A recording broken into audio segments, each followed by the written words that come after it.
नीरद सुंदरम पटपीट मानहु तड़ित रुच सुचि नवमी जनक सुतावरम। भक्त वत्सल के सामने भाव विह्वल प्रधानमंत्री नरेंद्र मोदी पुष्पांजलि अर्पित कर रहे हैं, श्रद्धांजलि अर्पित कर रहे हैं, जलांजलि अर्पित कर रहे हैं समूचे राष्ट्र की ओर से। और निश्चित तौर से इसी क्षण का इंतजार शताब्दियों से समूचे राष्ट्र को था, समूचे विश्व मानवता को था।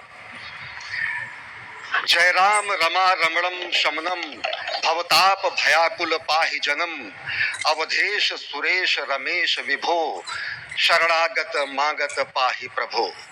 निश्चित तौर से समूचे राष्ट्र की समेकित शक्ति का, समूचे सनातन संस्कृति का आज अभ्युदय का दिन है। और कहा गया है कि तन की शक्ति, हृदय की श्रद्धा, आत्म तेज की धारा आज जगा है जग जननी का सोया भाग्य सितारा। कोटि पुष्प चढ़ रहे देव को शुभ चरणों पर, कोटि चरण बढ़ रहे ध्येय की ओर निरंतर।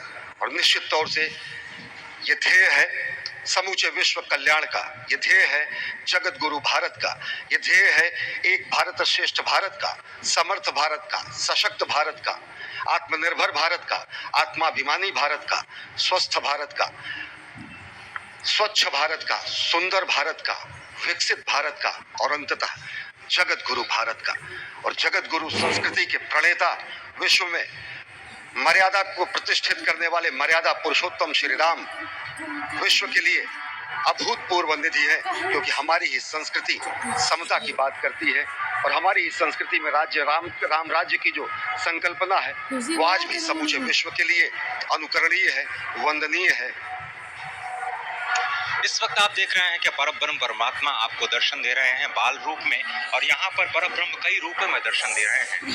माँ सरयू के रूप में वो जलाकार ब्रह्म के रूप में अपने भक्तों को दर्शन देते हैं। अयोध्या धाम के रूप में जो कि स्वयं परब्रह्म का ही स्वरूप है, वो इस धरा धाम के रूप में भक्तों को दर्शन देते हैं। इसके बाद आप नित्यावतार जो संत स्वरूप माने जाते हैं, उन स्वरूप में भी भगवान लगातार अपने दर्शनों के लिए भक्तों को कृतार्थ करते रहते हैं। और अब आप देखिए कि प्राण प्रतिष्ठित भगवान श्री राम इस वक्त 51 इंच की ये जो कृष्ण मूर्ति की मूर्ति आपके समक्ष इस वक्त जो प्रतिष्ठित हो चुकी है, भगवान श्री राम लोकाभिरामम इस वक्त मनमोह लेते हैं। और जिस तरह से लगातार पूरे प्रांगण में अयोध्या धाम में, जो कि वैकुंठ का हृदय कहा जाता है, इस वक्त सिर्फ एक ही गूंज है, रघुपति राघव राजा राम पतित पावन सीता।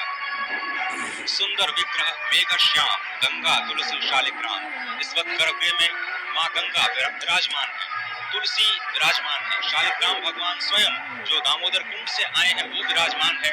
और ये सुंदर मेघ श्याम वही भगवान श्री राम जब रघुवंश के पति होते हैं वो रघुपति होते हैं। जब भगवान श्री राम का राज्याभिषेक होता है तो वो राजा राम होते हैं। जब वो अहिल्या माँ का उद्धार करते हैं तो वो होते हैं पतित पावन। और जब मिथिला जनकपुर धाम में जाकर मैया सीता के साथ विवाह संस्कार करते हैं तो हो जाते हैं सीताराम। लेकिन भगवान आज न रघुपति हैं, न राजा राम हैं, न पतित पावन हैं, न सीताराम हैं। वो सिर्फ और सिर्फ कौशल्या के राघव हैं। आज पौष के शुक्ल द्वादशी के पावन दिवस पर जब भगवान श्री राम पधारे हैं, प्राण प्रतिष्ठित हुए हैं, तो माँ कौशल्या अत्यंत प्रसन्न होंगी। भगवान सूर्य जिनके वंश में भगवान श्री राम ने जन्म लिया, इस वक्त जो प्रत्यक्ष दर्शन दे रहे हैं, भगवान श्री सूर्य भास्कर की किरणें नवमी के दिन भगवान के मस्तक को चूमेंगी। ऐसी प्रतिष्ठा की गई है इस मंदिर की। आप समझिए कि इस वक्त भगवान शिव नृत्य कर रहे होंगे। मैं इस वक्त जो मन में मेरे भाव आ रहा है कि इस वक्त त्रिलोकी इस वक्त विह्वल नजर आ रही होगी, भावनाओं में नजर आ रही होगी।